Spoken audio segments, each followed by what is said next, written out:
Good afternoon, everyone. Thank you so much for joining me today. My name is Sherry and this is Sherry's Island.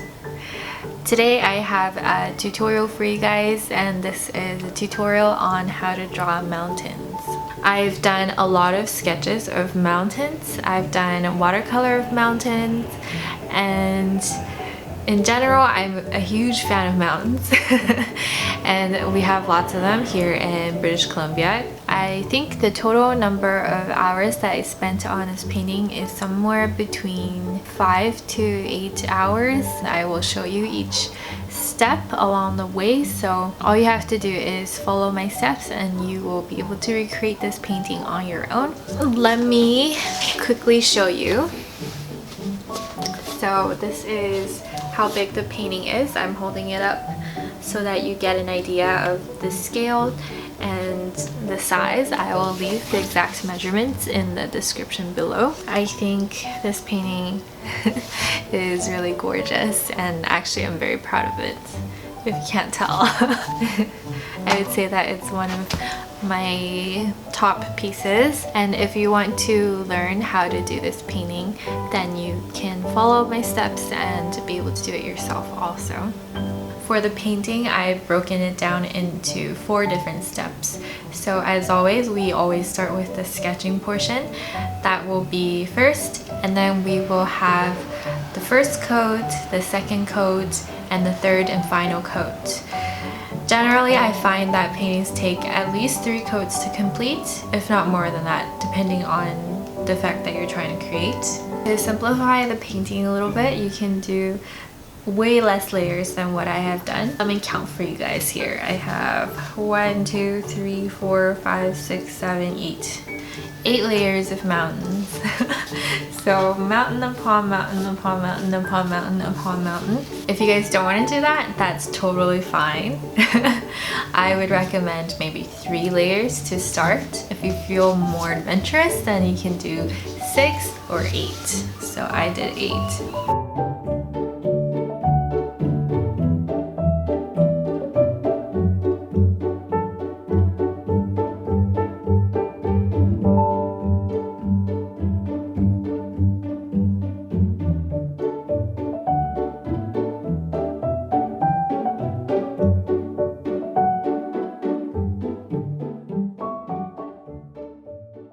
Now we are on to step 2. We can finally start painting.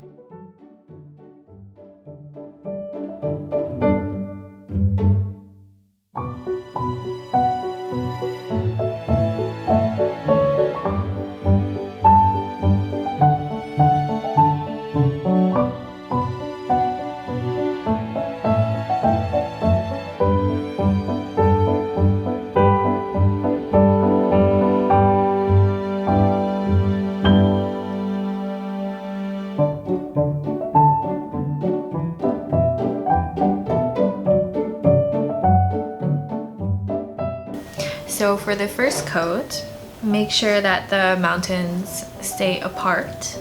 So as you can see probably from my painting, that I did the blue, but I left the edges white. So when you have mountains stacked, kind of like, you know, between each of the peaks, you want to leave a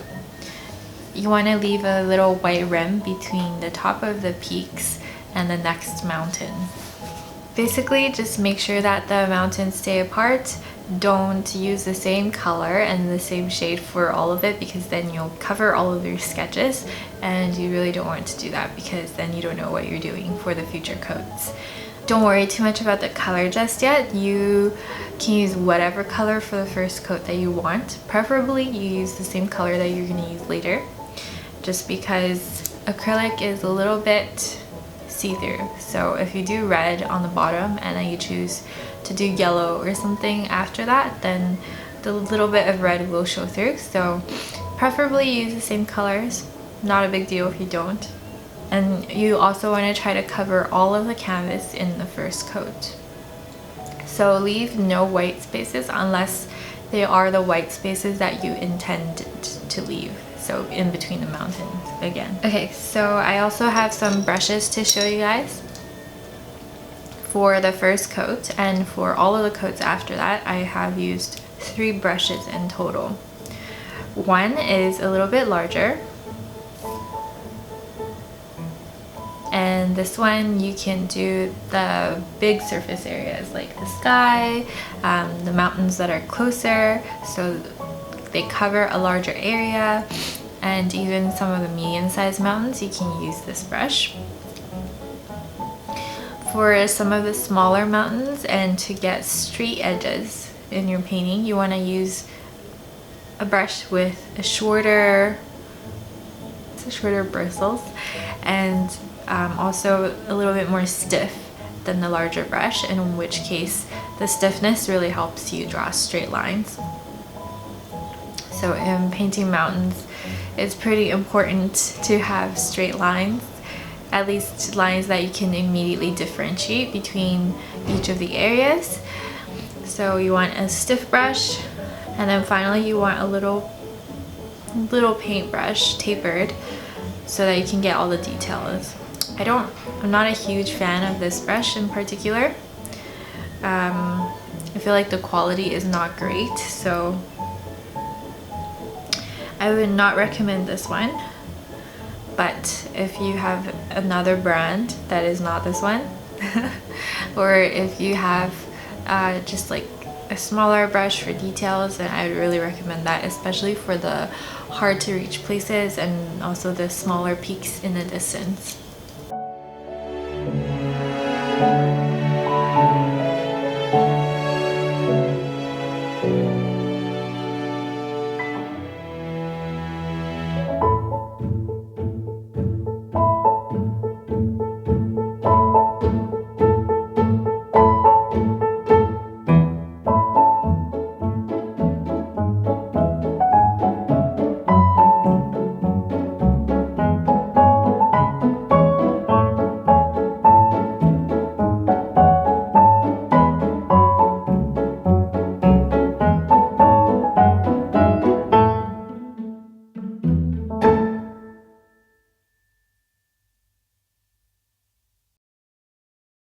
For the second and third coat, I think the way that I worked was I like to complete each area of the painting. So I think I did a second coat and then I did a third coat in the same place after acrylic paint dried. Acrylic dries really fast, so this is totally doable. In fact, it dries so fast that it's so frustrating sometimes because the paint would dry on my palette before it's all used up, and it's a huge waste. So yeah, that's part of the frustrations of using acrylic.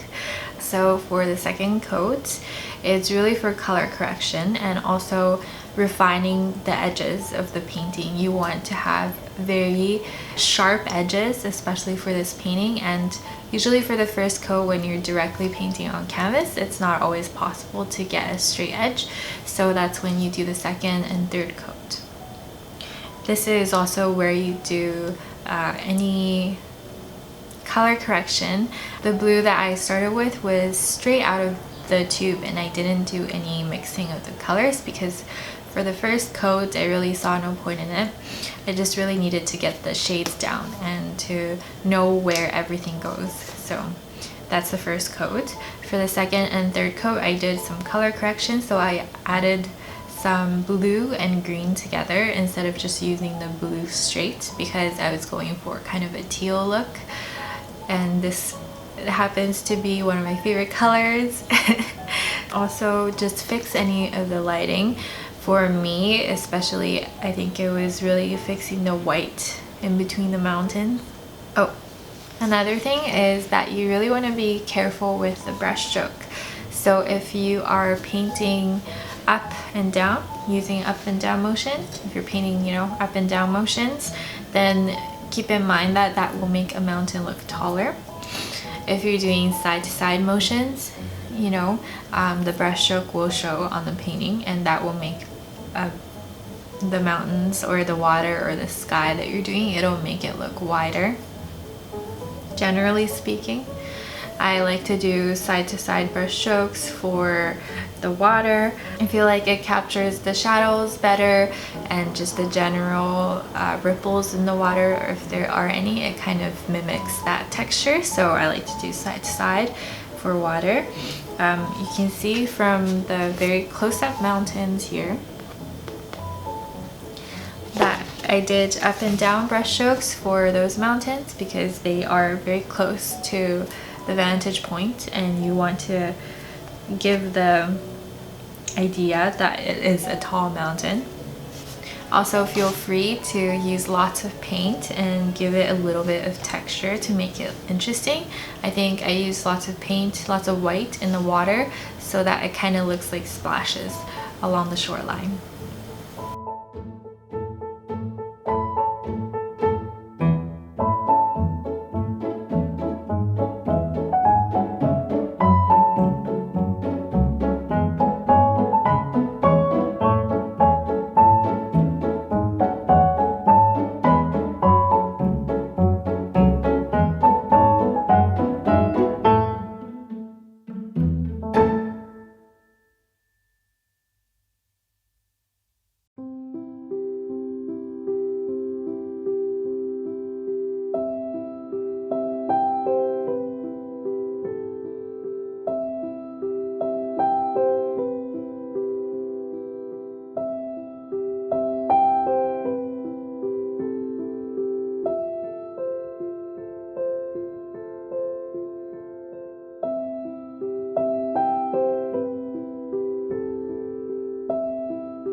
And now we are approaching the sky, and for the sky, really you can do whatever you want to do.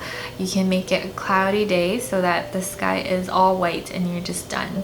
You don't need to do anything else, and just very easy if you kind of feel fed up at the end. If you feel like you want to do a challenge, then you can add some clouds like I did.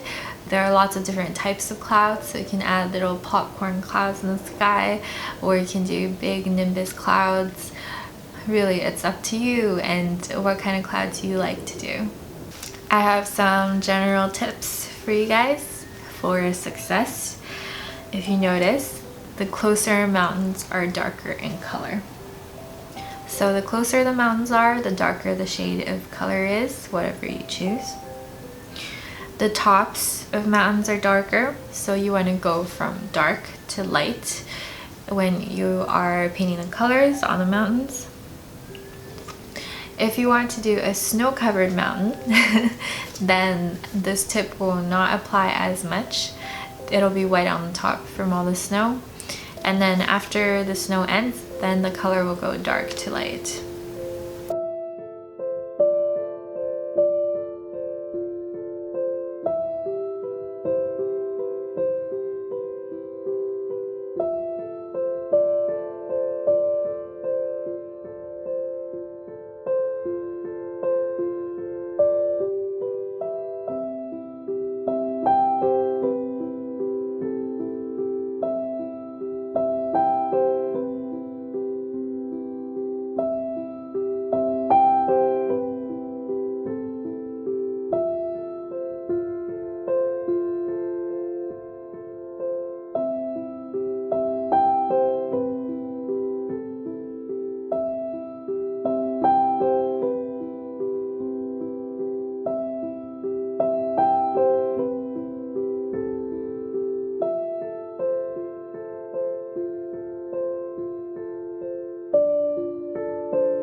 So now that we're done the painting, I'm gonna sign it with the leftover paint that I have, which happened to be dark blue.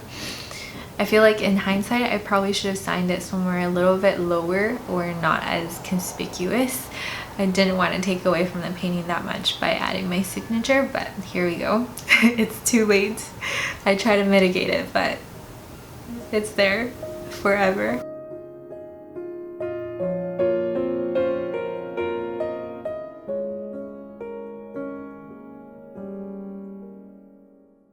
So that's it, everyone. Thank you so much for joining me today.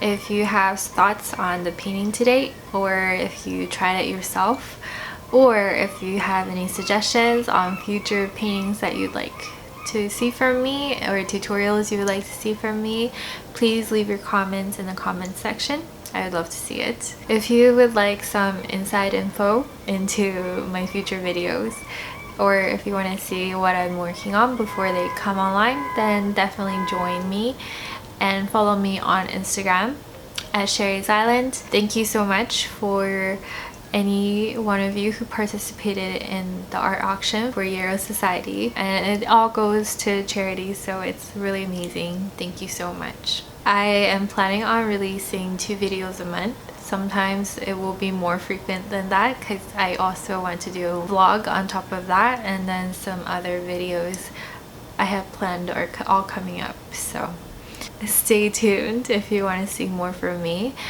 Subscribe, and I will see you next time. Take care till then. Bye.